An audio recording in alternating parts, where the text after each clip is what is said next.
கர்த்தருடைய பரிசு நாமத்திற்கு ஸ்தோத்திரம் உண்டாவதாக. இன்றைய ஜீவவார்த்தை நிகழ்ச்சியை கேட்டுக்கொண்டிருக்கும் அனைவரையும் கர்த்தருடைய பரிசு நாமத்தினால் வாழ்த்துகிறேன், ஆசீர்வதிக்கிறேன். இன்றைய தின தியானத்திற்கு தேவன் குறித்த வேத பகுதி அது யாத்திராகமம், அதில் 14ஆம் அதிகாரம் 13ஆம் வசனம். யாத்திராகமம் 14:13.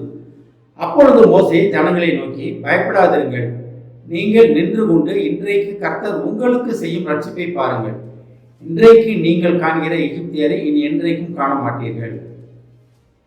தினம் இதை கேட்டுக்கொண்டிருக்கும் தேவ பிள்ளைகளே, இன்றைக்கு கர்த்தர் உங்களுக்கு செய்யும் ரட்சிப்பை பாருங்கள் என்று தேவன் உங்களை அழைக்கிறார்.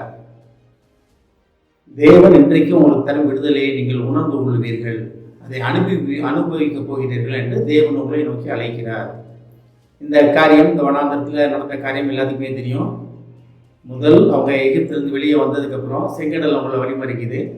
செங்கடல் தாண்டணும், பின்னால் பார்வோன் சேனைகள், முன்னால் செங்கடல். அப்போ பயந்து போயிருக்கும்போது தேவன் மோசேட்ட சொல்கிறார். எல்லாமே பயந்துருக்கும் போது மோசேட்ட தேவன் சொல்கிறாரு, கவலைப்படாதீங்க, நீங்கள் பயப்படாதீங்க, நீங்கள் நின்று கொண்டுனா என்ன அர்த்தம்? நீங்கள் எதுவுமே செய்ய வேணாம், நீங்கள் தேவ சமூகத்தில் நின்று இருக்க வேண்டும், தேவனுடைய அண்டையில் அமர்ந்திருக்க வேண்டும், தேவனுடைய கால்களில் அமர்ந்திருக்க வேண்டும், தேவனுடைய நீங்கள் நின்று கொண்டிருக்க வேண்டும். அப்படி நீங்கள் நின்று கொண்டிருந்தால் கர்த்தர் உங்களுக்காக யுத்தம் செய்கிறவராக இருப்பார். ஆனால் தான் சொல்கிறாரு, இன்றைக்கு காண எகிப்தியரை நீங்கள் இன்னைக்கு காண மாட்டீர்கள். வாழ்க்கையில் அநேக போராட்டங்கள் இருக்கலாம், அதை கேட்டுக்கொண்டு தேவ பிள்ளைகளே.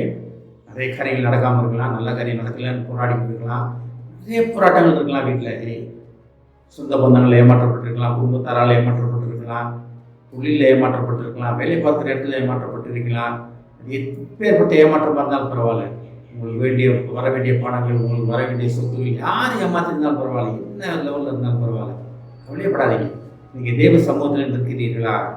தேவ சமூகத்தில் நின்று கொண்டிருக்கிறீர்களா? இதைத்தான் தேவன் உங்கள்கிட்ட கேட்கிறார். நீங்கள் தேவ சமூகத்தில் நின்று கொண்டிருந்தீங்கன்னா அந்த யுத்தம் அப்படியே நேரடியாக கர்த்தருடையதாக மாறிவிடுகிறது. நீங்கள் யுத்தம் பண்ணி யாரையும் ஒன்றுமே செய்ய முடியாது. அதை நன்றாக தெரிந்து கொள்ள வேண்டும், புரிந்து கொள்ள வேண்டும். ஏன்னா யுத்தம் கர்த்தருடையது. நீங்கள் போராட எதிரியாடம் இன்னும் அவங்களை வெட்டிக்கிட்டே தான் இருப்பான், ஏமாற்றி கொண்டே தான் இருப்பான், போராடி கொண்டே தான் இருப்பான். அதனால் உங்களுக்கு எதிராக என்ன நடந்தாலும் பரவாயில்ல. அன்றைய தினம் இஸ்ரேல் மக்கள் பார்வோன் சேனையிட்ட இறந்துருப்பாங்க, அத்தனை பேருக்கு வெட்டி கொண்டிருப்பாங்க. ஒருவேளை மரணத்துக்கு ஏதுவான போராட்டம் உங்களுக்கு வந்தாலும் கவலையப்படாதீங்க. நீங்கள் நின்று கொண்டு இன்றைக்கு கர்த்தர் உங்களுக்கு செய்யும் ரட்சிப்பை பாருங்கள்.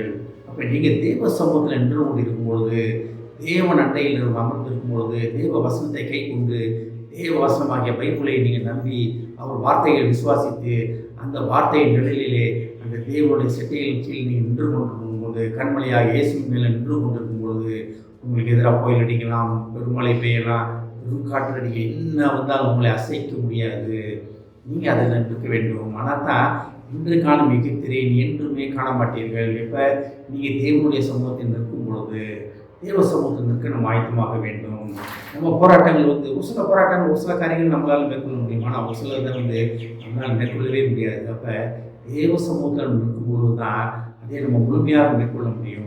அப்போ இன்றைக்கு இதை கேட்டுக்கொண்டிருக்கும் இந்த தேவஜனமே, இன்றைக்கு கர்த்தர் உங்களை ரட்சிப்பின் பாதையிலே வழிநடத்த, விடுதலையின் பாதையிலே வழிநடத்த, உங்கள் போராட்டங்கள், நஷ்டங்கள் அனைத்திலும் இருந்து உங்களுக்கு விடுதலை கொடுக்க அவர் தயாராக இருக்கிறார். நீங்கள் தேவ சமூகத்தில் நிற்பதற்கு, தேவனை அண்டிக் கொள்வதற்கு, தேவனை பற்றி கொள்வதற்கு நீங்கள் தயாராக இருக்கீங்களா?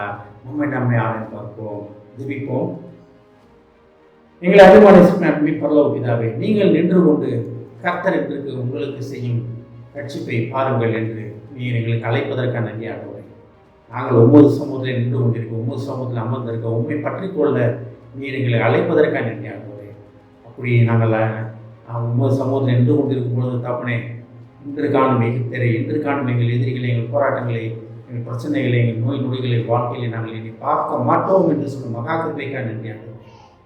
நாங்கள் முழுவதுமாக ஒவ்வொரு சமூகத்தில் நிற்க நீர் அழைப்பதை உணர்ந்து உங்களுடைய சமூகத்தில் நாங்கள் நிற்கிறோம் ஆண்டவரே. வழி நடக்குமாப்பா. இதை கேட்டுக்கொண்டு ஒவ்வொருவரையும் ஆசீர்வதிக்குமாப்பா, ஒவ்வொரு குடும்பத்தையும் ஆசீர்வதிக்கும் ஆண்டவரே. குடும்பத்தில் உள்ள ஒவ்வொருவரும் தகப்பனே, ஒவ்வொரு சமூகத்தில் நிற்கும் அனுபவத்தை பெற்றுக்கொள்ள உதவியும் ஆண்டவரே. ஒவ்வொரு சமூகத்தில் நின்று அவர் தேவைகள் அனைத்தையும் உம்மிடத்திலிருந்து பெற்றுக்கொள்ளும் பிள்ளைகளாக அவர்களை மாற்றுவதற்காக நன்றி ஆண்டவரே. ஆசீர்வதிக்குமாப்பா. இயேசுவின் மூலமாய் கேட்கிறேன் நல்ல பிதாவே, ஆமென். கர்த்தர் உங்களை ஆசீர்வதிப்பாராக.